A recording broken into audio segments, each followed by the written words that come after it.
여러분 안녕하십니까? 오늘 이 안식일이 시작되는 시간에 금천 하늘샘 교회 성도님들과 함께 말씀을 나눌 수 있는 기회를 갖게 되어서 정말 감사하고 또 행복하게 생각합니다. 이 담임 목사님이신 이광현 목사님은 평소에 저희 후배 목회자들에게 따뜻한 조언과 또 격려의 말씀들을 아끼지 아니하시는, 그래서 제가 늘 마음속에 존경하고 사랑하는 목사님이신데, 금천 하늘샘 교회의 목사님께서 저에게 전화를 주셔서 초청해 주셨을 때에 정말 감사한 마음으로 또 우리 존경하는 목사님이 계시는 교회에서 말씀을 나눌 수 있는 특권으로 인해서 마음의 큰 기쁨과 영광으로 생각하면서 겸손한 마음으로 또 그렇게 하겠노라고 대답을 드렸습니다. 사실 조금 더 일찍 예정이 되어 있었는데 우리가 코로나 때문에 여러 가지 일정들이 뒤로 밀리다 보니까 이제 오늘 이렇게 여러분들을 찾아뵙게 되었습니다. 금천 하늘샘 교회가 최근에 이 성전 내부 리모델링을 마친 것으로 제가 알고 있는데요. 리모델링이 된 뒤에 제가 처음 와 보는 것 같습니다. 아주 교회 본당이 깔끔하고 깨끗하고 정결해서 이렇게 말씀을 나누는 기쁨이 더 크고 배가 되는 것 같습니다. 하나님께서 이 성전에 축복하시고 또 이 성전을 드나드는 모든 당신의 백성들을 크신 은혜로 축복하시기를 간절히 바랍니다. 여러분 정말 얼마나 요즘 힘드십니까? 이 코로나 전염병이 우리나라뿐 아니라 전 세계적으로 팬데믹을 일으키면서 이렇게 어려운 시기를 우리가 보내고 있는데요. 정말 하루라도 빨리 이 모든 전염병들이 다 사라지고 우리가 예전에 누렸던 그런 일상적인 우리의 삶으로 돌아가고 싶은 그러한 마음들이 있는데, 뉴스를 보자 하니 여러 전문가들의 이야기를 들어보니까 이 코로나 전염병이 완전히 사라지고 정리가 되기 위해서는 내년 후반이나 아니면 내후년까지 가야 되지 않을까 하는 예측들을 하는 것을 뉴스로 보게 됐습니다. 또 어떤 분들은 이제 우리가 과거에 누렸던 그런 일상적인 삶으로 온전히 돌아가는 것은 거의 불가능하다. 이제는 새로운 삶의 어떤 모습으로 우리가 빨리 적응해서 소위 말하는 뉴 노멀 시대에 우리가 살아가야 한다라고까지 이야기하는 그런 분들도 있는 것을 보게 되었습니다. 아무튼 이 어려운 시기에 그러나 우리가 하나님의 은혜를 기억하고 하나님의 말씀을 붙잡고 믿음으로 인내하면서 또 우리가 걸어가야 할 이 믿음의 길을, 올바른 길을 중단 없이 걸어갈 수 있는 우리 금천 하늘샘 교회 모든 성도님들 되시기를 간절히 바라겠습니다. 저는 사실 지금 이 코로나 상황이 우리에게 어떤 의미를 가져다 두고 있을까 곰곰이 묵상하면서 생각을 해보았습니다. 어떤 면에서는 지금 이 시기는 흔들림의 시기가 아닌가, 그렇게 생각을 하게 됩니다. 그동안 우리는 사실 너무나 평안하게 우리의 신앙생활을 해왔습니다. 그렇지 않습니까? 예. 우리 특별히 한국재림교회는 또 한국 기독교는 그동안 한국의 산업화 과정 속에서 정말 세계에 유례없는 눈부신 부흥과 성장을 이루면서 내외적으로 정말 큰 발전을 이루었습니다. 우리 연합회 내에 우리 재림교회만 봐도 얼마나 훌륭한 좋은 목사님들이 각 교회마다 다 교회를 섬기고 계십니까? 또 이 잘 지어진 성전 건물들이 얼마나 많습니까? 그저 우리가 편안하게 이 성전을 드나들면서 잘 준비된 하나님의 말씀을 들으면서 우리가 정말 편안하게 믿음 생활을 해왔던 것 같아요. 그동안 사실 뭐 우리가 때때로 물론 신앙 때문에 믿음 때문에 어려움도 겪은 적이 있었고 여러 가지 환난도 뭐 개인적으로 혹은 부분적으로 없지 않아 있는 분도 있었겠지만 사실 전체적으로 보면 사실 대한민국에서 우리가 신앙생활을 한다고 하는 것은 참 편안하고 그동안 거의 어려움이 없었습니다. 그런데 이제 이 코로나 전염병이 돌면서 위기가 오는 것 같아요. 사실 어떤 면에서는 그동안 우리는 공적인 신앙에 많이 의지했던 것 같아요. 같이 교회에 와서 같이 예배를 드리고 말씀을 듣고 또 예배가 마치고 나면 정성스럽게 준비된 또 점심을 맛있게 나누어 먹고 또 때에 따라서 안식일 오후에 또 여러 가지 봉사활동이라든지 또 선교 활동들을 하다가 집에 돌아가고 그게 반복되면서 우리는 그런 패턴 속에서 우리가 신앙적으로 아무 문제가 없이 어려움이 없이 잘 생활을 해왔고 또 그렇게 생각을 했습니다. 그런데 어떻습니까 여러분? 위기가 오니까 이제는 교회에 함께 모일 수가 없는 상황이 오니까 이제는 전에처럼 그렇게 일상적인 모습으로 우리가 마음 놓고 이 성전을 찾아서 예배를 드릴 수 있는 상황이 아닌데 그동안 너무 이런 공적인 테두리 안에서의 신앙생활에만 의지했던 많은 분들이 이제 개인적으로 내 가정에서 혹은 내 개인적으로 스스로 이 신앙을 유지하고 지켜야 되는 상황이 오니까 많은 분들이 흔들리는 것을 제가 바라보게 됩니다. 여러 교회의 성도님들이 이 코로나 위기의 때에 신앙이 흔들리고 믿음이 뒤로 퇴보하는 그런 경우들을 많이 보고 있습니다. 참 가슴 아픈 일입니다. 우리가 평상시에 개인적으로 하나님과 나 개인과의 사이에서 정말 그분을 붙잡는 든든한 개인적인 신앙의 토대를 우리가 닦았더라면 이런 위기의 때도 전혀 흔들림이 없이 우리의 믿음을 지켜갈 수 있었을 것입니다. 또 그렇게 해야 할 것입니다. 우리 사랑하는 금천 새하늘교회, 하늘샘교회 우리 성도님들은 한 분도 이런 위기 속에서 신앙이 뒤로 퇴보하거나 물러나지 아니하고 오히려 전보다 더 강인한 믿음으로 하나님 앞에 나와서 믿음의 길을 걸어가는 모든 성도들 되시기를 간절히 바라겠습니다. 오늘 저는 사실 우리 목사님께서 저를 초청하실 때에는 이제 10월 마지막 주에 있는 전도회를 특별히 여기 강남 지역은 강남 지역 내에 있는 13개 교회가 같은 기간 동안 동시에 함께 전도회를 하기 위해서 지금 준비하고 있습니다. 그래서 각 교회에 이제 부가태 지회 모든 임부장님들이 각 교회에 각각의 전도회 강사로 그렇게 배정이 되어서 오실 예정입니다. 그래서 이제 이 전도회 준비를 하면서 이제 전도회를 앞두고 이제 선교부를 섬기는 이제 저에게 또 여러분들에게 선교적인 격려와 또 메시지를 주기를 또 원하는 그러한 마음으로 소자를 초청하신 줄로 압니다. 사실 제가 선교부의 일을 맡고 있지만 그래서 또 오늘 또 이 선교를 위한 어떤 목적을 가지고 여러분들에게 초청을 받았지만 사실 오늘과 내일 양일간에 걸쳐서 계속 또 선교에 대한 이야기만 하면 요즘처럼 참 여러 가지로 어렵고 힘든 시기에 여러분들의 마음 가운데 너무 또 큰 부담이 될 것 같아서 오늘은 제가 조금 다른 신앙에 관한 믿음에 관한 이야기를 좀 나누고 내일은 좀 선교에 대한 부분을 좀 함께 이야기를 나누는 그런 시간을 갖도록 하겠습니다. 오늘 여러분과 함께 나누고 싶은 이야기는 표적 신앙과 말씀 신앙이라는 제목인데요. 먼저 성경 말씀 누가복음 7장 1절에서 10절에 있는 말씀을 오늘 우리가 함께 살펴볼 본문의 말씀으로 삼았습니다. 방송을 통해서 이제 이 예배에 함께 동참하시는 우리 성도님들이 대부분이실 텐데요. 여러분 함께 스크린에 나오는 이 말씀을 좀 보면서 우리 1절부터 10절까지 있는 말씀을 한 절씩 서로 저와 함께 이 말씀을 좀 교독하면 좋겠습니다. 제가 먼저 홀수절을 읽고 그 다음에 여러분들이 짝수절을 읽어주시면 감사하겠습니다.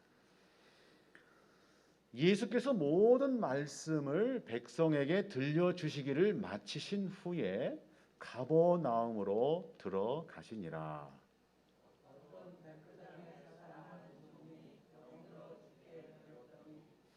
예수의 소문을 듣고 유대인의 장로 몇을 보내어 오셔서 그 종을 구원하시기를 청한지라.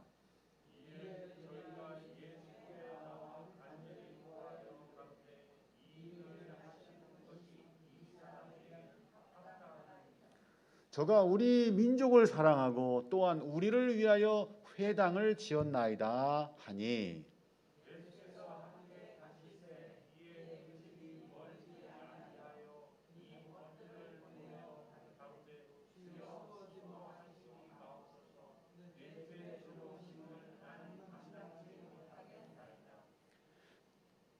그러므로 내가 주께 나아가기도 감당치 못할 줄을 알았나이다. 말씀만 하사 내 하인을 낫게 하소서.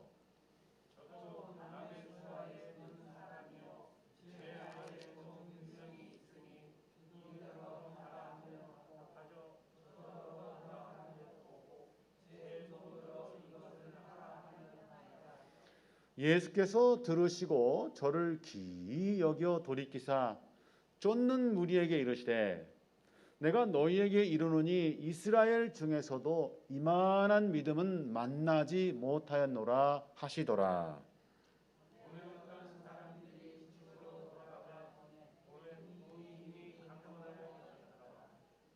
네.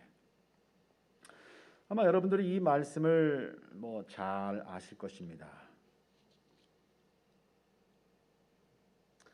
우리가 이 믿음을 그 성격에 따라서 구분할 수 있을지 모르겠습니다만은, 굳이 구분을 해 본다면 저는 오늘 이 본문의 말씀을 토대로 해서 표적 신앙과 그리고 말씀 신앙으로 그렇게 한번 좀 구분을 해 보고 싶습니다.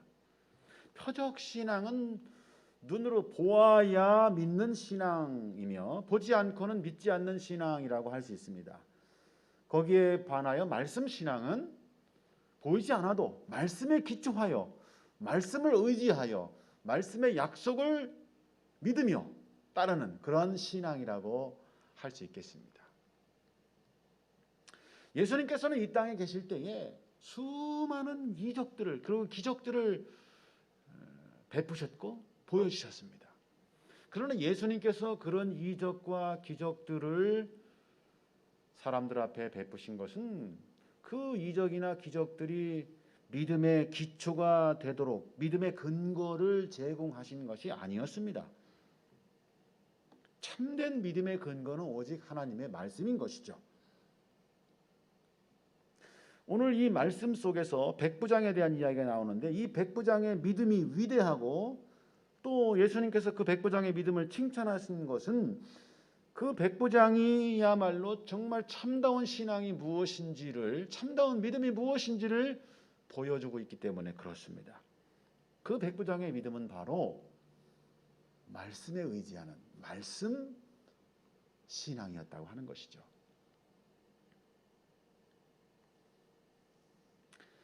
말씀 신앙은 깊은 믿음의 신앙입니다. 어떤 현상이나 눈에 보이는 기적이나 표적들만을 쫓는 그런 신앙은 이 말씀 신앙에 비교될 수가 없습니다. 물론 신앙이 아예 없는 것보다는 표적을 쫓는 그런 신앙이라도 있으면 더 좋겠지만, 그러나 우리의 신앙은 여전히 표적 신앙에만 머물러 있다면 그것은 불행한 것입니다.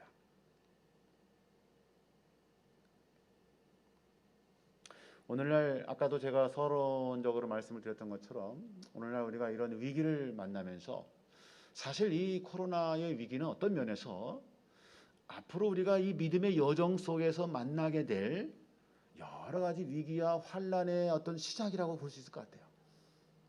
우리는 이미 예언을 통해서 그리고 엘렌 G 화이트 선지자의 기록들을 통해서 우리의 이 믿음의 여정들이 앞으로 어떻게 이루어질 것인지를 이미 다 훤히 알고 있지 않습니까? 그렇죠? 특별히 예수님께서 이제 오실 그날에 아주 목전에 이른 이 가까이 이른 이 시기에 앞으로 어떤 일들이 우리 앞에 닥칠 것인지, 어떤 환란들이 있을 것인지를 우리가 이미 알고 있습니다. 그래서 여러분, 어떤 면에서 우리는 이 코로나의 전염병의 위기는 앞으로 우리가 당할 환란을 위해서 미리 우리 자신들을 단련하고 훈련하는 그런 기회로 삼을 수가 있다고 저는 생각합니다. 흔들림의 시기가 온 것이죠. 여기 엘렌 G 화이트는 이렇게 얘기합니다. 우리는 흔들림의 시기에 살고 있다. 흔들릴 수 있는 모든 것이 흔들릴 때이다. 그런데 이런 흔들릴 때에 우리의 유일한 안전책은 언제든지 자신을 의지하지 말고 그리스도를 의지하는 것이다. 여러분, 우리의 유일한 안전책이 뭐라고요? 한번 같이 읽어보시겠습니다. 두 번째 문장을 시작. 우리의 유일한 안전책은 언제든지 자신을 의지하지 말고 그리스도를 의지하는 것이다. 이런 흔들림의 시기에, 이런 환난의 시기에, 이런 고난과 역경의 시기에 우리가 이 믿음을 지킬 수 있는 유일한 안전책은 뭐다요? 오직 그리스도를 의지하는 것이다. 우리가 오직 그리스도를 의지한다고 하는 것의 실제적인, 우리의 신앙생활에서의 실제적인 적용은 말씀을 의지하는 것입니다. 말씀을 믿는 것입니다. 말씀을 순종하는 것입니다. 오직 이 말씀을 따르는 것을 의미하는 것입니다. 그렇게 할 때 우리는 이 환난 가운데에서 안전함을 얻을 수가 있다고 선지자는 말하고 있는 것입니다. 예수님께서는 사실 그분의 지상생애 동안 제자들을 데리시고 여러 곳을 다니시면서 또 제자들을 교육하고 훈련을 시키시면서 참된 신앙이 무엇인지, 참된 믿음이 무엇인지를 가르치시고 또 교훈하시고 훈련시키셨습니다. 그래서 때때로 제자들이 말씀에 기초한 참된 믿음을 갖지 못할 때에, 그들의 마음속에 의심이나 혹은 연약한 믿음이 있을 때에 예수께서는 꼭 그 부분을 지적하시고 고칠 수 있도록 훈계하는 모습을 우리가 성경의 여러 곳곳에서 보게 됩니다. 특별히 우리가 이 요한복음 20장 27절로 29절에 보면 예수님께서 부활하신 다음에 도마가 예수님의 부활하신 사건을 믿지 못한다고, 나는 그분을 보기 전에는 믿지 못한다고 했을 때에 나중에 예수님께서 이 제자 도마를 만나셔서 하신 말씀이 있죠. 20장 29절에 너는 나를 본고로 믿느냐?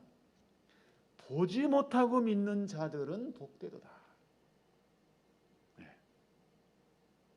보지 못하고 믿는다고 하는 것은 그 말씀 자체를 믿을 때에 가질 수 있는 믿음을 말하는 것이죠. 이미 예수님께서는 어땠습니까? 3년 반 동안 제자들과 함께 동행하면서 자신의 미래에 대해서 또 하늘나라에 대해서 구원의 과정에 대해서 설명하실 때에 3일 동안 당신 자신이 십자가에 매달려 돌아가신 다음에 3일 동안 장사 지낸 바 된 후 다시 부활할 것에 대해서 여러 번 제자들에게 가르치셨습니다. 그런데 그 말씀을 이 도마는 믿지를 못했어요. 의심했어요. 예수님께서 말씀하셨던 것처럼 3일 만에 부활하셨는데도 도마는 어떻게 했습니까? 나는 믿지 못하겠어. 내 눈으로 직접 예수님을 보기 전에는 내가 믿지 못하겠어. 그런 의심에 대하여, 그런 믿음 없음에 대하여 예수님은 도마를 책망하시는, 그리고 다시 격려하셔서 도마로 하여금 말씀을 의지하여 믿는 신앙을 갖도록 격려하시는 모습을 우리가 이 본문 가운데서 보게 되는 거죠. 너는 나를 본고로 믿느냐? 보지 못하고 믿는 자들은 복되도다. 오늘날 우리가 우리의 삶 속에서도 마찬가지죠. 우리가 우리의 주님을, 우리의 하나님을 직접 우리의 눈으로 이렇게 보는 것처럼 보지 못하는 경우가 많지만, 그러나 우리는 이 약속된 말씀을 통해서 그분에 대하여 믿고 있는 것이죠. 신뢰하고 그 믿음이 복되다고 예수님께서는 말씀하고 계시는 것입니다. 또한 사도 베드로도 나중에 베드로전서 1장 8절에서 뭐라고 얘기했어요? 이건 요한복음의 말씀이고요. 예, 제가 이 말씀을 기록해 놓지 않았군요. 예수를 너희가 보지 못하였으나 사랑하는도다 그랬습니다. 이제도 보지 못하나 믿고 말할 수 없는 영광스러운 즐거움으로 기뻐한다. 우리가 보지 못하나 그러나 역시 예수님을 사랑하고 믿는 것이, 그것이 정말 참다운 믿음이라는 사실을, 그것이 바로 말씀에 의존한 말씀 신앙이라는 것을 베드로는 우리에게 깨우쳐주고 있는 것입니다. 그러나 사실 실망스럽게도 오늘날 이 기독교는 말씀 신앙보다는 표적에 의존하는 신앙들을 많이 강조하고 있어요. 표적과 이적을 구하고 그런 곳으로 사람들이 막 몰려들고 있습니다. 심지어 말씀을 전하는 어떤 설교자들까지도 이런 사회적인 현상을 이용하기 위해서 군중을 움직이는 어떤 비법을 배우고 또 강신술까지 이용하는 그런 일들이 이 기독교 가운데 많이 횡행하고 있습니다. 표적만을 구하는 신앙, 표적만을 의지하는 신앙은 참된 신앙이 아닙니다. 그것은 샤머니즘 신앙과도 똑같으며 결국 그것은 자칫하면 사탄의 믿음으로 전락할 수가 있는 것입니다. 그러나 사실 사람들은 이 표적을 사랑합니다. 그래서 어떤 이적이나 기적이 나타나면 사람들은 무슨 일이 일어났다 하더라 하면서 그곳으로 와 하면서 몰려드는 것이죠.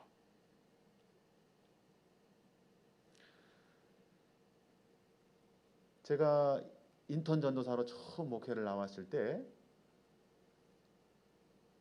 성도님 가운데 한 분이 이제 건강이 좋지 않으셔서 병원에 입원했을 때 이제 문병을 가게 됐습니다. 근데 마침 담임 목사님께서 그 당시에 매우 바쁘셔서 담임 목사님이 함께 동행을 못 하시고 이제 그 당시 이제 막 인턴 전도사로 나온 전도사가 이제 집사님 두 분을 모시고 이제 그 성도님을 방문해서 그 성도님의 이제 왕쾌를 위해서, 쾌유를 위해서 기도했습니다. 그런데 나중에 이렇게 돌아와서 들려오는 소리가 그분이 아주 섭섭해한다는 소식이 들려와요. 그게 무엇을 섭섭해하느냐? 아니 말이야, 응? 영성이 있는 담임 목사님이 와서 기도해야 내가 병이 빨리 낫지. 인제 나온 햇병아리 전도사가 와서 기도하면 어떻게 해? 그러면서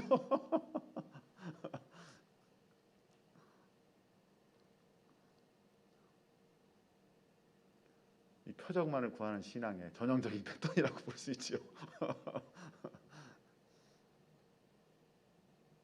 우리는 겉으로 드러나는 어떤 모습에 의존할 것이 아니라 하나님의 말씀의 본질을 믿고 따르고 의존하는 그러한 믿음을 가져야 할 것입니다. 그런 믿음을 가진 자들이야만이 정말 이런 코로나 위기에서도 흔들리지 않는 것입니다. 이 성전에 나와서 예배를 드릴 수 없는 상황이 되더라도, 비록 집에서 이 모니터를 통해서 혹은 모니터조차도 없이 혼자 스스로 신앙을 지켜야 하는 그런 상황에 설지라도 말씀의 약속을 믿고 의지하는 사람들은 흔들리지 않고 그 믿음을 지켜나갈 수가 있는 것입니다. 오늘 사랑하는 우리 금천 하늘샘교회 성도님들이 이런 말씀을 의존하고 말씀만을 의지하고 붙잡고 믿고 따르며 순종하는 말씀의 신앙을 소유하게 되시기를 간절히 바랍니다.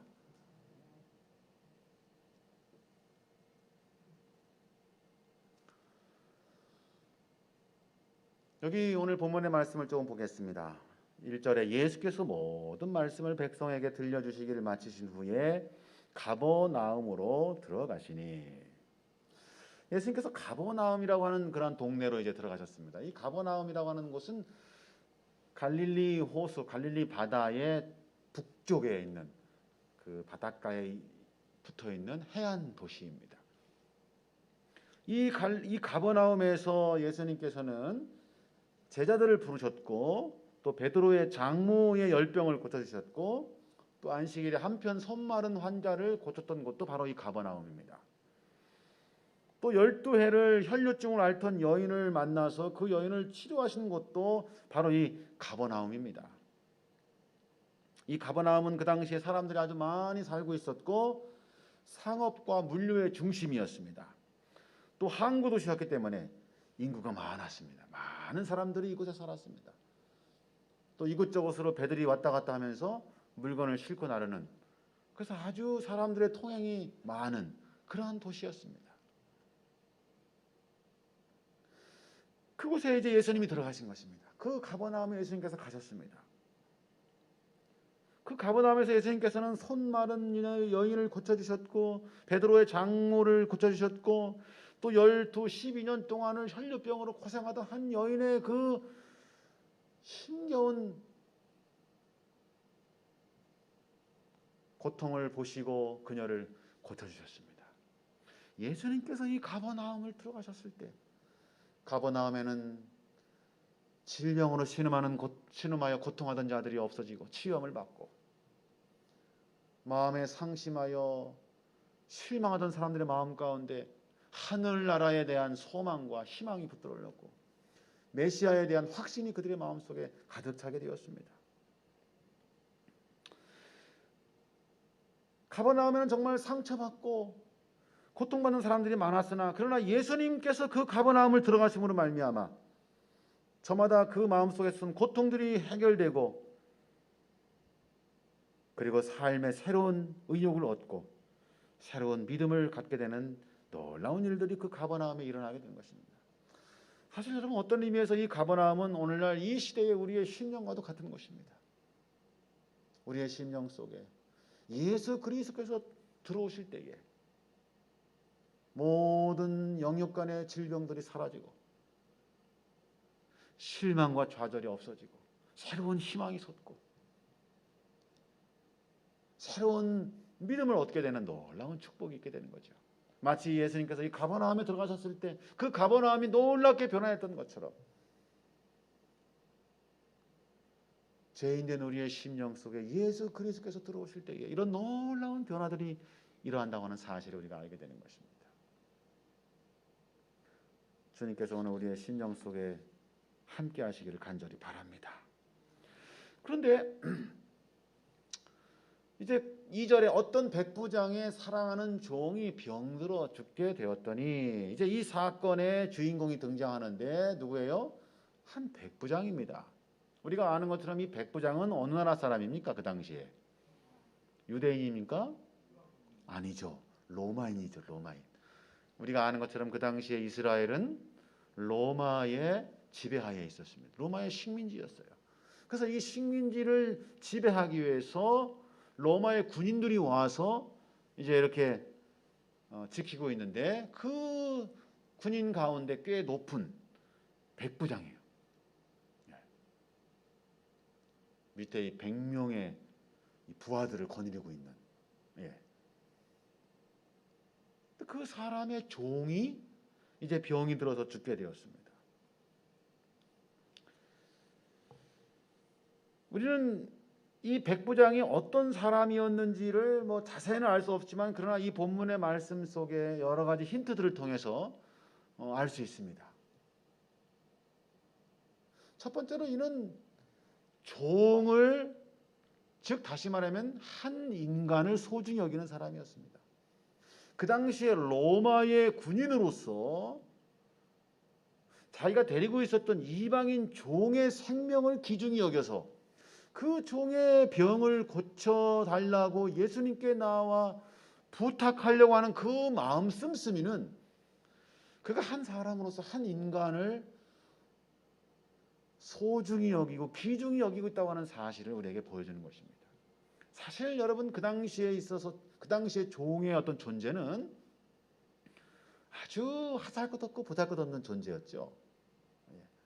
종의 목숨이라고 하는 것은 한낱 물건처럼 그렇게 취급되던 시절이었습니다. 그 종이 병이 들어서 죽든 말든 별로 상관하지 않든 그렇게도 별로 거리낌이 없는 그런 시대였습니다.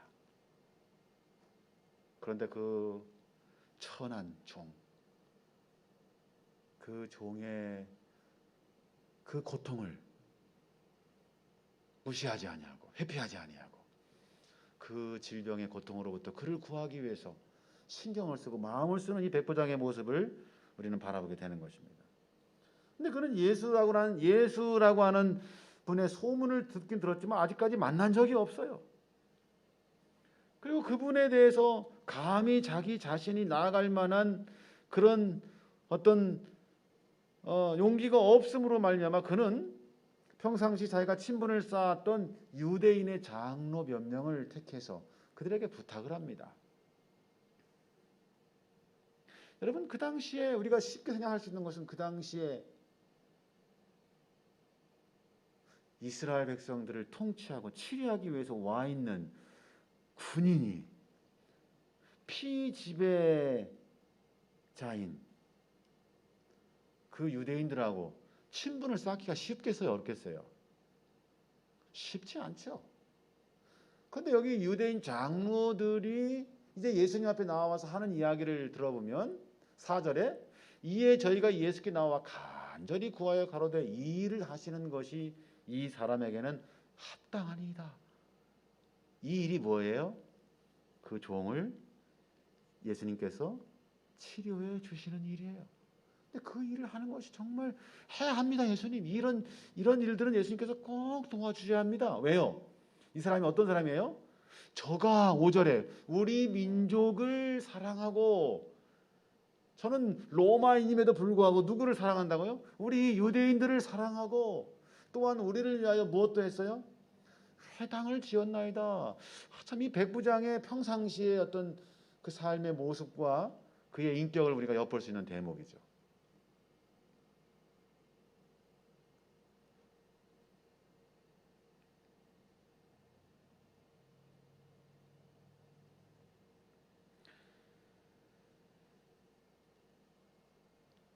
육 절에 예수께서 함께 가실새 이에 그 집이 멀지 아니하여 이 벗들을 보내어 가로되 주여 수고하시지 마옵소서 내 집에 들어오심을 나는 감당치 못하겠나이다.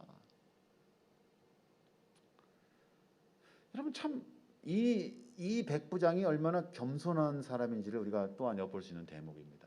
사실 그 당시에 백부장이라고 하면 유대인들을 마음대로 이렇게 통치하고 휘두를 수 있는 권력을 가진 사람입니다. 왜냐하면 자기는 지배자로서 그 땅에 와 있기 때문에 그렇죠.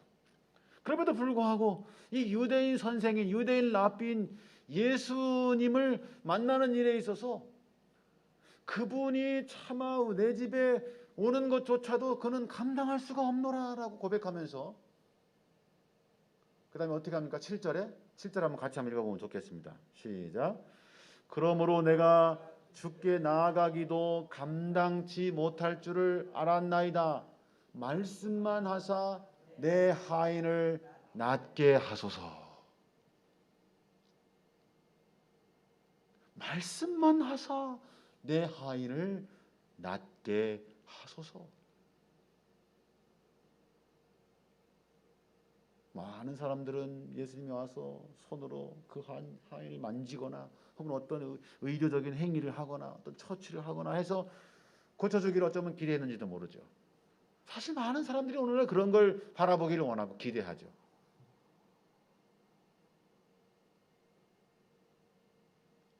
그러나 이 백부장은 뭐라고 고백합니까? 주님, 그냥 말씀만 하옵소서. 주님께서, 선생님께서 말씀만 해도 내 종의 병이 나을 것을 저는 믿습니다. 이 고백입니다. 여러분, 이 고백은요, 그 당시에 수많은 유대인들이, 특별히 이 유대인 그 전통적인 유대교 신앙을 가졌던 많은 사람들의 모습 속에서 볼 수 없었던 믿음이었습니다. 예수님께서는 바로 그 믿음에 대하여 놀라신 것입니다. 유대인들이 오랫동안 하나님의 말씀을 가지고 있었고, 구약 성경이죠. 그 말씀을 깊이 연구한다고 연구했고 읽고, 랍비들은 특별히 여러분 얼마나 이 구약 성경에 대해서 그 당시 유대인들은 통달했습니까? 그럼에도 불구하고 그 당시 유대인들에게서 보여주지 못했던 오직 말씀만을 믿고 따르는 그 말씀의 신앙을 이 이방인인 로마 군인의 모습 속에서 예수님께서는 발견하신 것입니다. 그리고 뭐라고 예수님께서 뭐라고 말씀하세요? 9절에 내가 너희에게 이르노니 이스라엘 중에서도 이만한 믿음을 만나지 못하였노라.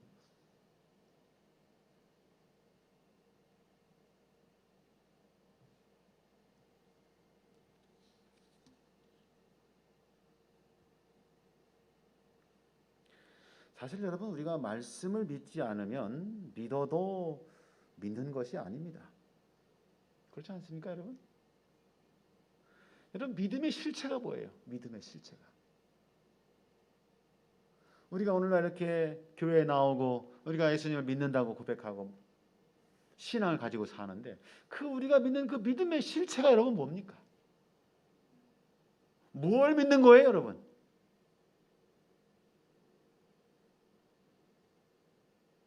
예수님을 믿는 거잖아요. 예수님의 존재를 믿는 거고 그분의 말씀을 믿는 거예요. 그렇지 않습니까?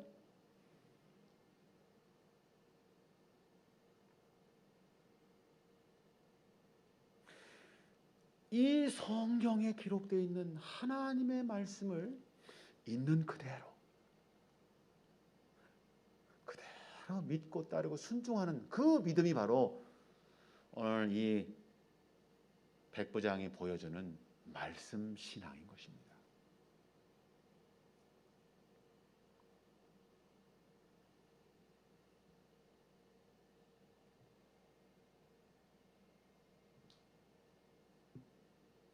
사람들은 이적과 표적이 일어나는 곳으로 분주히 쫓아다니고 있습니다.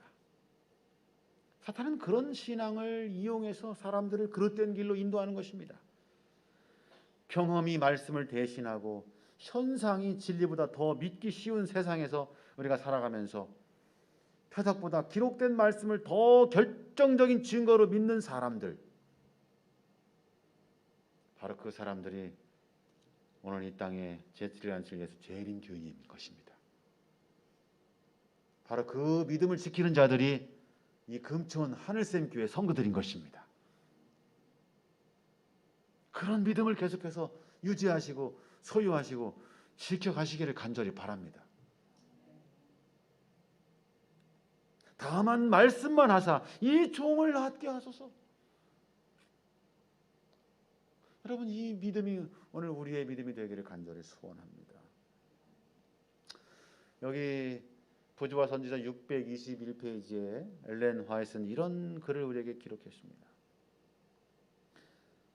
우리 한번 천천히 이 말씀을 좀 음미하면서 같이 한번 읽어보실까요? 우리는 시작.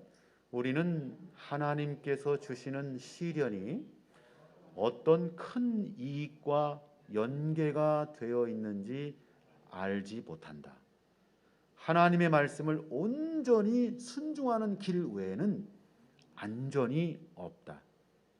하나님의 모든 약속들은 믿음과 순종을 조건으로 주어져 있으며 하나님의 명령에 순응하지 않으면 우리에게는 성경에 제시된 수많은 약속들이 성취되지 않을 것이다.